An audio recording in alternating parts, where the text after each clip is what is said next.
Hi all my beautiful snowflakes and welcome to this tutorial on how to make Mira's accessories to her golden stage outfit. You can find a link to my pattern down below in the description box or in the comment section.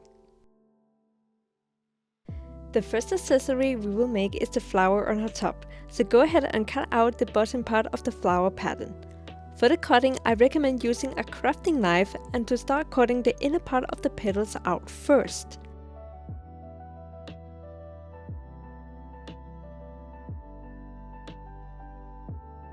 Then afterwards move on to cutting the outer part of the petals, but do wait with the circle until all 4 petals are cut loose.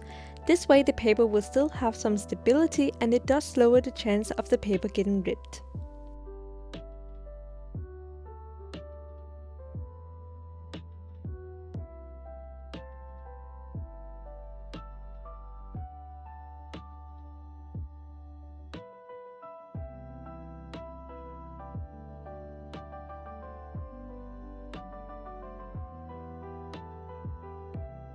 For the preparation of the clay, I have a small acrylic board underneath my baking paper, and the baking paper is something I highly recommend that you use.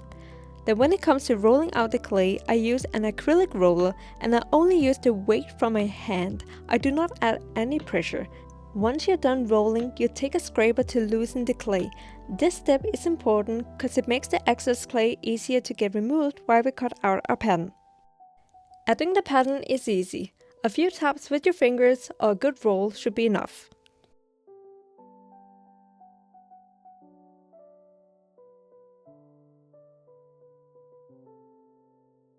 When it comes to cutting out the pattern in clay, I use my crafting knife and then I cut the piece out the same way as I did when I cut the paper, except that this time I will pay extra attention to the meeting points. As you can see here, once 2 tracks meets, I go back in and make sure the meeting points are cut properly. Makes the process of removing the clay a lot easier. Some good tips for when you cut your pattern out is to make sure your knife is always sharp and that you cut close to the pattern but try not to hit it.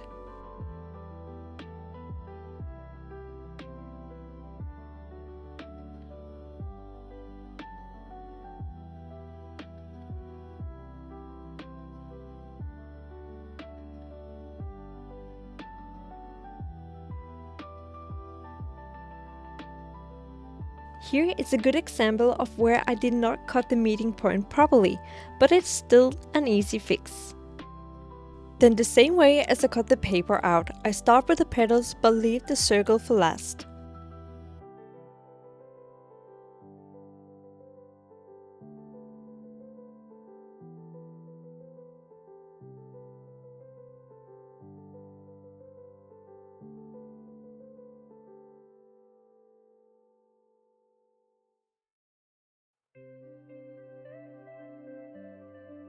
I'll leave all the excess clay so it will continue to give support.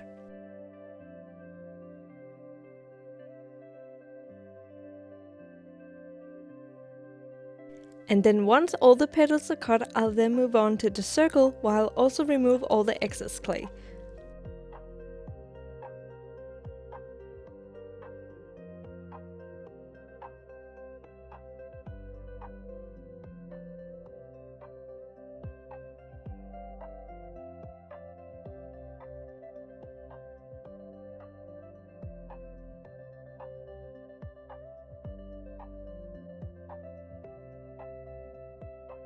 Double check if there's anywhere that needs cleaning.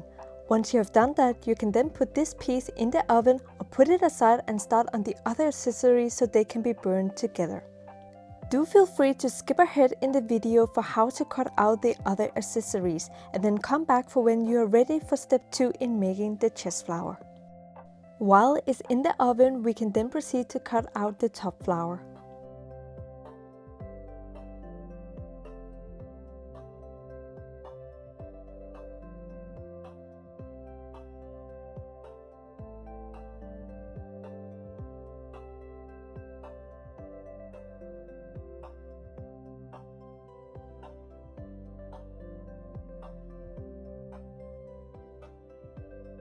The top flower is a pretty easy piece to cut out, Make sure the meat points are cut properly, and I recommend to leave the excess clay for support and only remove it after you have cut the whole piece.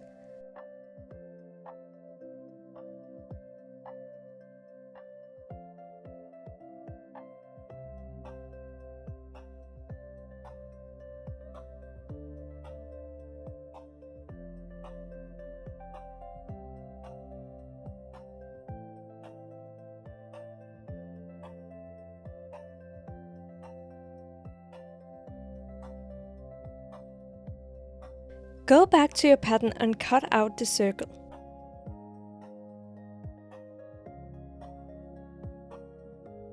Then mark out the circle on the clay with a sharp tool like a needle or a skewer or a toothpick.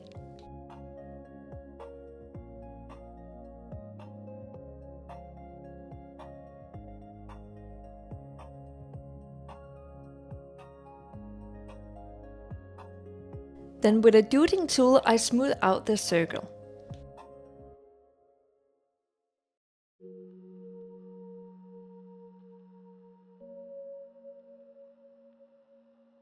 When it comes to the pattern in the flower, that was something I just drew to indicate that there is a pattern going on. I could not find a good enough picture where I could clearly see the pattern, so therefore I just drew something randomly. So it's up to you whether you want to make the same pattern or design your own. Or maybe you are lucky to actually find the original pattern. But otherwise the steps are the same. Draw the pattern with a sharp tool and then go over it with a dotting tool. While I was making the flower, after it had been in the oven for a second time, I had brewed myself a cup of tea, and when I walked past the accessories I saw the pattern in the flower from a different angle, and I stopped and was like, that looks a lot like a man's genitals, and now I can't unsee it. So every time I look at that flower, that's what I see. And now you also see it. But hey, you can still change it. But you may also have noticed that I drew the pattern on the flower different than the one on the paper. So if you just stick to the one on the paper or your own design, you're good. But I ain't stopping you if you want to be twins with me. In the middle of the flower I added my initial, which is a hidden signature that I really love to add to all the costumes I sew. It was Marinette from Mira Golden's Ladybug who gave me the inspiration to add my signature in my costumes. Now the bottom flower has been in the oven and we can now combine the two flowers together. So carefully with a scraper lift the top flower. And I did not mention this earlier because I had completely forgotten that I did this, but I removed the petals from the circle on the bottom flower because I really wanted the top flower to be shaped as a flower. And the best way for me to do that was to remove the petals from the circle on the bottom flower. But to make it easier for you guys, I changed the pattern so the bottom flower will have a hole where the top flower can be pressed down to.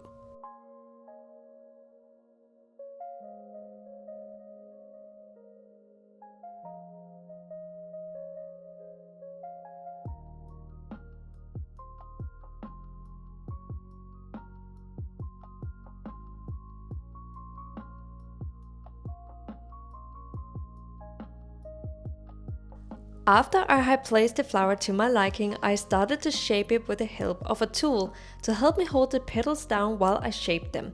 I also made sure that the top flower and bottom flower had a good grip on each other so they wouldn't separate once they had been in the oven.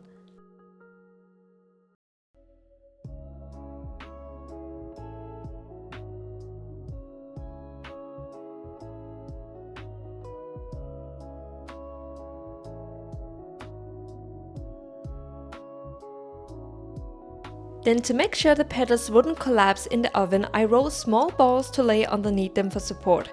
And then I just went with some final shaping, a bit of touch up on the pattern in the flower, and then it's off to the oven or off to the side until the other accessories are ready to be burned. Once it has been in the oven, the small balls should be pretty easy to remove because we have only placed them underneath the petals and not made sure they had a grip together. If you feel like there's some rough texture, you can go over the flower with some sandpaper. I recommend to pick a sandpaper with a grit on 240 or 400. And should there be some bumps or you do not like the shape, you can easily cut it away with a crafting knife. Next we will paint the flower. I first cover the flower in white spray paint, and once that is fully dried I go over with gold spray paint. A white base makes the gold lighter, while a black base makes the gold darker, and some other base colors also have an impact on the shade of gold, so please look it up so you can get the gold shade you want. The last step is to coat our flower, and I personally really like to add UV erasing. First, for the glossy finish, and second because it makes the accessories very sturdy. But otherwise you can add a spray paint finish as your coat, that will do it as well. Every time I use UV erasing as a coat, I always have to sacrifice a brush. So if you plan on coating the same way as me, please invest in a silicone brush, cause those can be cleaned and used again.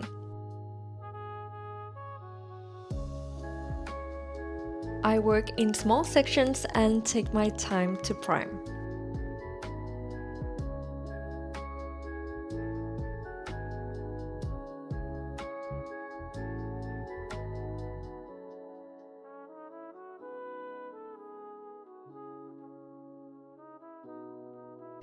But here is how I made the flower for her top, and let us just take a look at how it turned out before we move on to the belt buckle.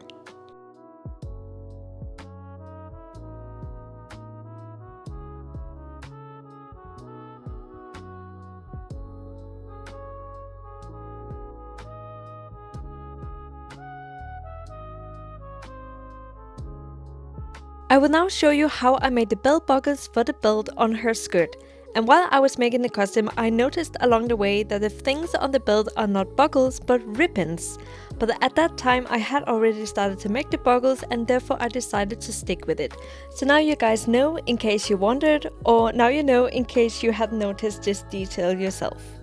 But anyway, let us get into how to make this belt buckle. I first cut out the inner part of the pattern.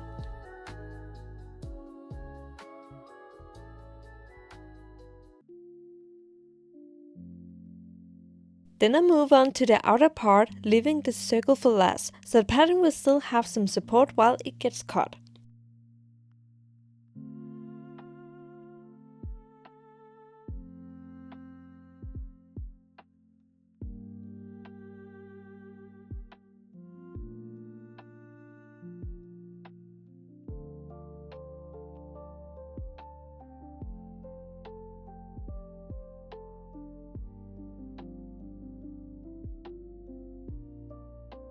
I prepare the clay the same way as I did with the flower, flattening it out to the thickness I want, and then I use a scraper to loosen the clay from the baking paper, so the excess clay will be easier to remove from when we cut out our piece.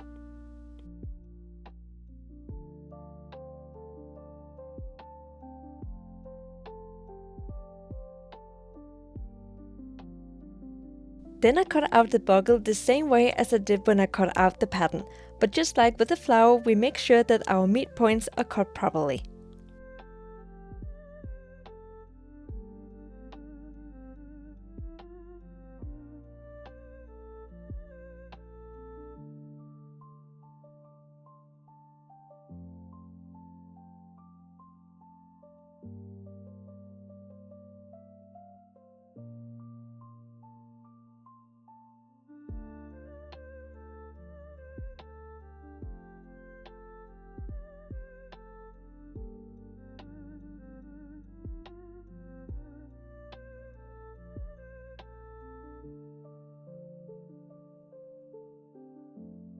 Repeat that 2 more times so we will have 3 buckles in total.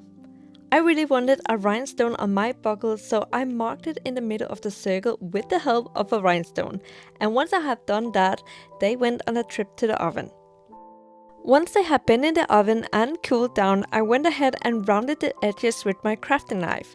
Polymer clay is very easy to cut in even after it has been in the oven, and that is why I love to work with it.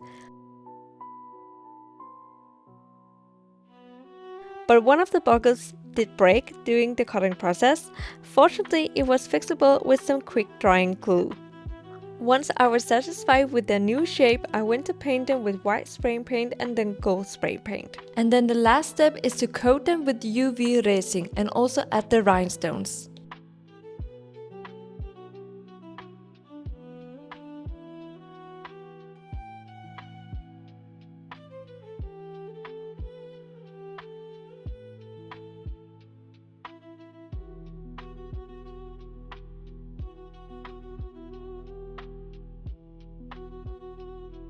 Now the buckles are done, and let's take a look at how they turned out before we move on to the hairpiece.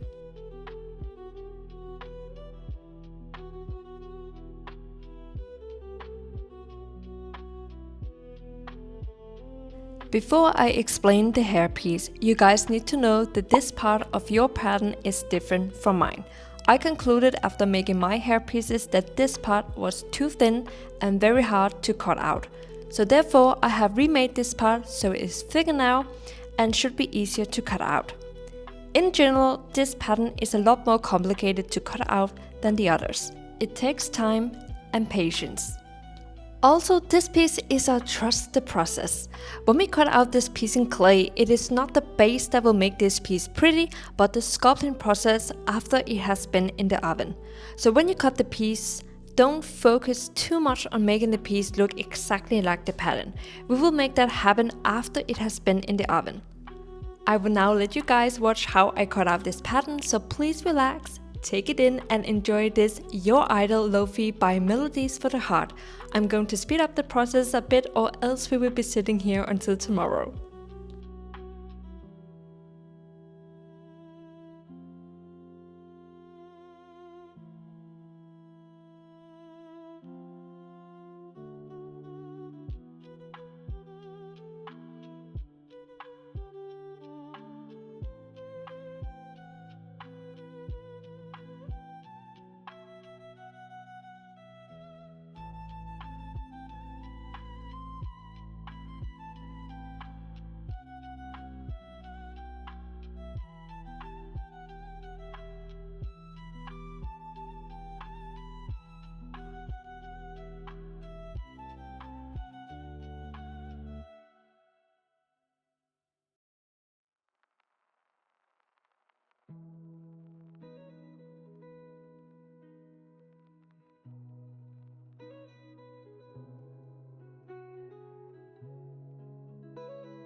Same procedure as the former pieces, but this time I rolled the clay a bit thinner than the others. And just a reminder to you guys to scrape the clay loose before applying the pattern. But otherwise I cut the piece out in the same order as I did the pattern. I make sure all the meeting points are cut, and I let all the excess clay stay as support and only remove it until after I have cut the whole piece out. Then when it comes to removing the excess clay, work in small sections and take it one step at a time.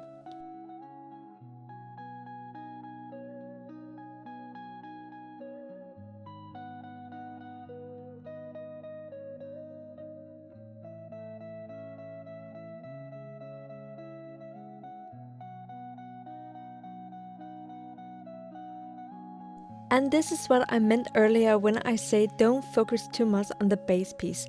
You can see that mine is not that pretty. Of course it still needs to look like the pattern, but let's focus on the clean cut after it has been in the oven. So now we have come to my favorite part of making this piece, and that is the sculpting part. And if you have watched my How to Make Carvis Earrings from Genshin Impact tutorial, you might recall that I could not give you any names of the sculpting tools other than sculpting tool. And today I'll have to repeat that. I still can't find any individual names for the sculpting tools other than sculpting tool. And I'm really sorry that I can't give you a more specific name other than sculpting tool. If you know what it's called, please leave a comment. But anyway, let me try and explain how I sculpted my hair pieces. I will start with this part, and let me remind you that mine is thinner than yours. I made it wider for you because I was struggling a bit with how narrow it was, and I didn't want you guys to go through that. So that was a reminder in case you had forgotten. So as you have already seen, I rolled some clay into a sauces, and then I place it onto my hair piece. I then proceed to use my sculpting tool to form it into a triangle. The way I do that is to angle my tool and then find the middle of the sources and then press down to one side. I then repeat that on the other side until I have a triangle. I also use my fingers to smooth out the surface. When we get to the bigger piece, you will get a much better close-up at how I did it. My phone did not register that I pressed record, so you will not get to see me doing this part. But once I was done with the first part, I moved on to another part of the hairpiece. But don't worry, the steps are the same. I really like to work in sections when I sculpt, but I'm not doing anything different nor using a different tool.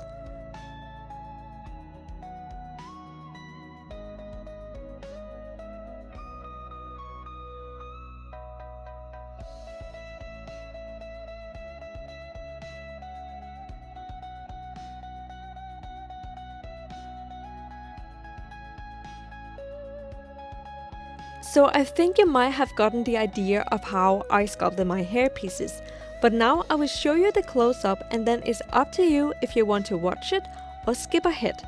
But before you decide, I will just let you know that this part is the only part that I will not sculpt, and that's because I am going to decorate it with something, but you might want to do something else, so whether you sculpt this part or not is up to you.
Another reason why I love to work with polymer clay is that you can always just add or remove a chunk of clay and still be able to blend it seamlessly.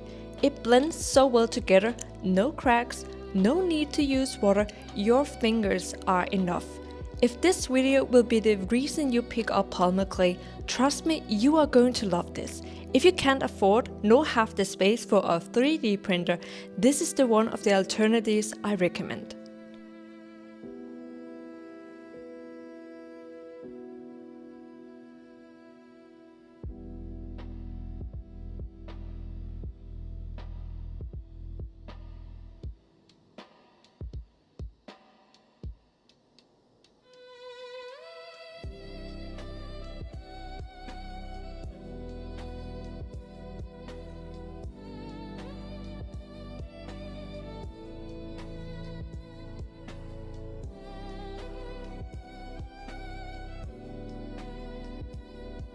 Once I am done sculpting everything, I go ahead and clean up the excess clay with my crafting knife, and then it is off to the oven.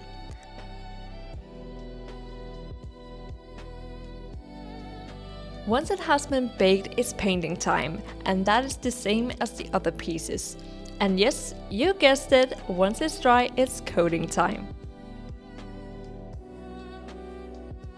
The part I chose not to sculpt is where a rhinestone is supposed to go, but I didn't really like any of my rhinestones, so instead I found this gorgeous flower, and I really loved how it looked, so therefore I chose that one instead of a rhinestone. And because it is so big, it hides the part that I didn't sculpt, and that is why I choose not to sculpt it, because it had been a waste of work. I really love the effect the flower gives when it's under the UV lamp. It reminds me of the honeymoon. So now you're probably wondering, how am I going to attach this to a wig? Well, yeah, so I'm going to give you some options, because I'm well aware of the option I choose is not an option for everyone. You can attach them to a headband with a glue gun, or add some hair clips onto them, or simply hot glue them onto the wig. Or you can drill some holes for magnets. I decided that I really wanted to try make a wig where you hide magnets underneath the hair for easy attachments of accessories, and I recorded the whole process, so if you would like to watch how I made my Mira wig, you will find a link to that tutorial down in the description box. But this is how I made the hair accessories. Let's go ahead and see how they turned out before we move on to the diamond piece, which will be the last accessory.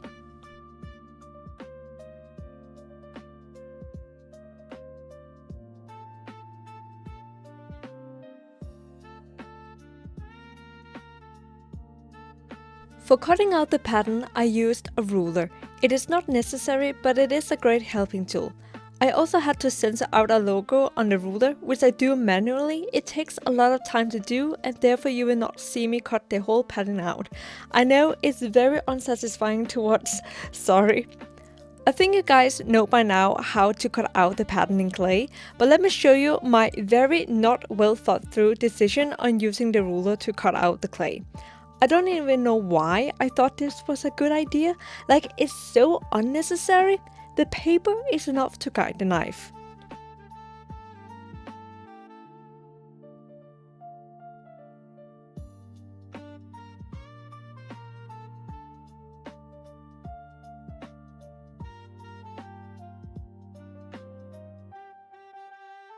But oh well, it did get cut in the end.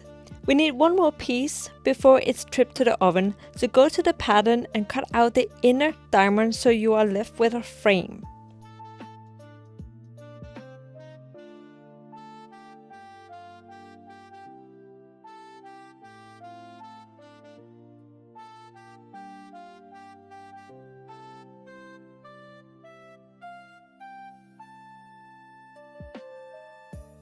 Then roll out a thinner sheet of clay. Probably not the right word to use here, but that's what you get. This new sheet of clay is for the frame that we just cut out.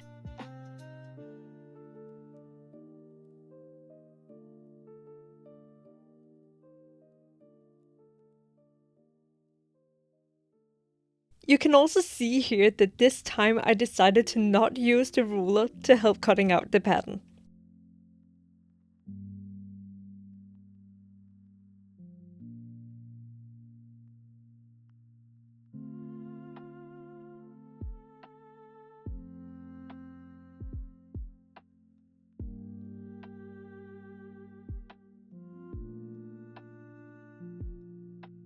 Once it's cut out, carefully place it on top of the other clay.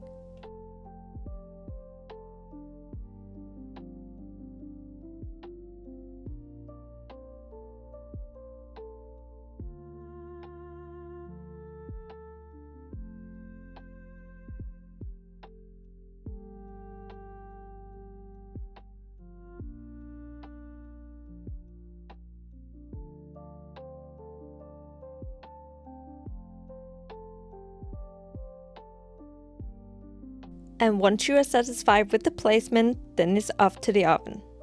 Once it was cooled down, I smoothed some clay around the edges so it will look like one piece and not two pieces put together.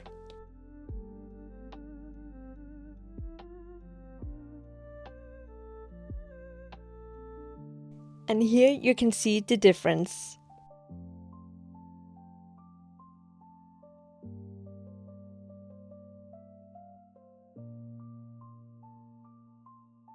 Then it's time to sculpt the diamond. I take a small piece of clay and roll it into a ball, and I can already foreshadow that it needs to be smaller than this. And then I use the same tool and technique as I did with the hairpiece to shape the diamond. I hold my sculpting tool at an angle and then I press it down to the shape I want. I will let you watch how I sculpted mine, but at a faster pace.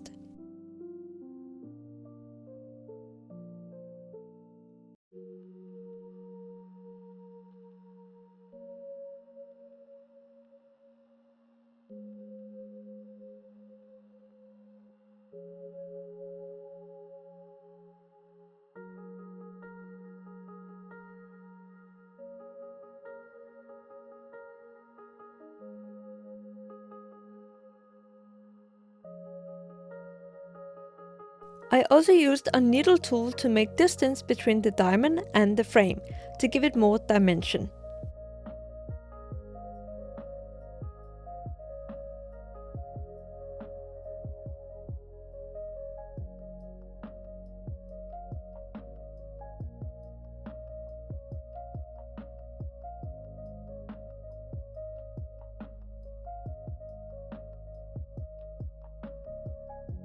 You can see I'm really taking my time getting it into shape, but once it was there, I pretty much just fine polished it until I was satisfied. And this is how it turned out once I was done. Before it goes to the oven for a second and last time, we're going to add a hole for the jump ring.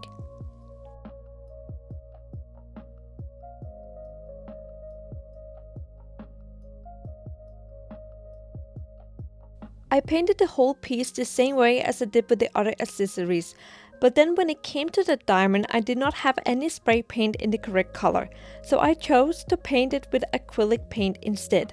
I used a dark blue mixed together with a tiny amount of black. I gave the diamond 3 layers, and while that is drying we can then make the choker. I had some black PU later where I added my neck measurements, and then a width of 5 centimeters. When you measure your neck, please give yourself some breathing room. Remember, we have muscles in our necks that need space to move, which they can't if your choker is too tight. So please remember to not make it too tight, and also add 1 centimeter on each end for seam allowance. Then fold each end 1 centimeter in and either hand sew it or use a sewing machine to sew it in place.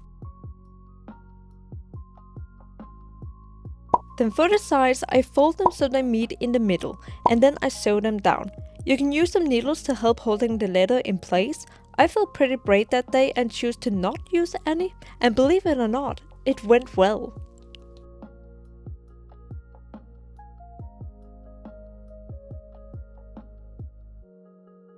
For the 2 gold strings that goes across the choker, I had some leftover gold chain from her top that I wanted to use. And normally, because it's steel or some type of metallic material, I will have hand stitched it in place. But a few days prior, I had watched a reel on Instagram by this creator who showed how to sew a ribbon onto fabric with a zigzag stitch. So I thought, if I make the stitch wide enough so it will not hit the chain and break the needle, this might actually save me some time. And will you believe it, it worked like wonder. I just gained a new skill and level up. I'll leave a link to the original video down in the description box. Please go and check it out. Leave a comment there to help boost the video so more people can learn about this amazing skill. But yep, it was very easy to sew on, and I'm glad I could do it this way instead of hand stitching. One thing I wish I could have done differently was to put more distance between each stitch.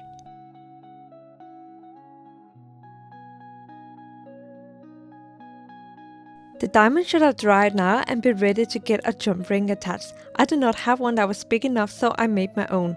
I then secured it with UV resin. It just hit me post-edit that I have not recorded when I coated the diamond piece. I coated the diamond piece with UV resin, same way as the other pieces. I then folded the choker to find the middle, and then I hand stitched the diamond onto the choker.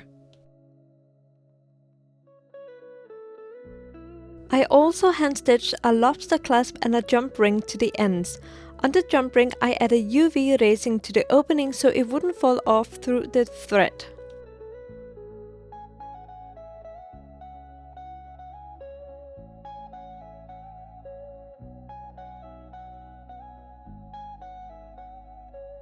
For the black chains that hangs from the choker, I did not have any chains I could use, so I decided to use some PU leather strings instead.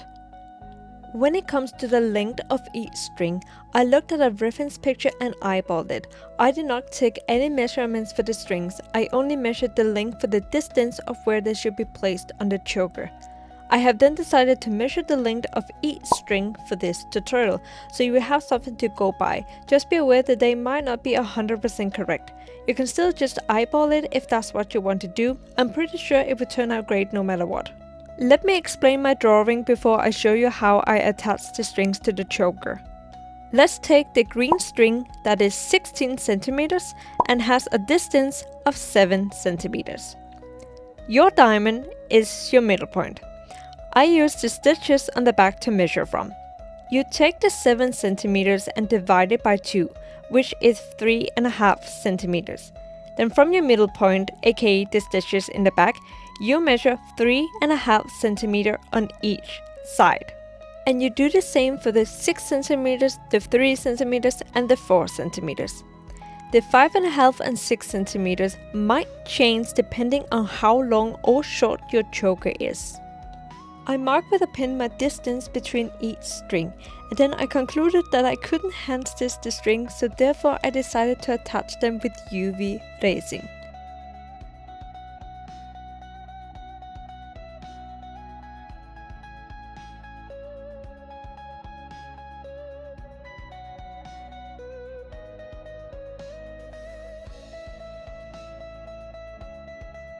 Then once I was done attaching all the strings, I gave it a try with my steamer and hairspray to shape the strings. And that worked very well. I used a lot of needles to put the strings into the shape I wanted, and then I carefully steamed them and set them with hairspray. And then we are done with the choker and the last accessory of this video. Thank you so much for watching this extremely long tutorial. I am very grateful that you wanted to take time out of your day to watch it. I hope it gave you some insightful ideas on how to make your own accessories, whether it's for Mira or some other project. Don't forget that you can find my pattern on my Ko-fi shop. The pattern includes all the patterns you have seen in the video and a list of materials. You will find a link to my Ko-fi shop down below. If you like this video and would like to know more about the things I make, do consider joining the Snowflake family by subscribing. And do consider clicking on the notification bell, because I do not upload that often. In fact, my last video was 5 months ago. So if you don't want to miss out on any of my videos, do consider hitting the notification bell. If you want to support me and help getting materials for future tutorials, you can do so on my Ko-fi shop. If you can't support me on my Ko-fi shop but still wish to support me, you can do that here on YouTube by liking the video, leave a comment, click the share button and copy the link, and save the video to your watch later or one of your other playlists for 24 hours. Then you have helped kicking the algorithm into doing its work and make sure that this video will reach out to many more creative people. Thank you so much. Once again, thank you so much for watching. I hope I'll get to see you again. You are more than welcome to join the Snowflake family. If you do end up making your own Mira accessories by the help from my tutorial, please share or tag me on social medias or by email. It's a huge joy and motivation for me to create more tutorials. And with that said, I guess all that is left to say is keep crafting and go beyond.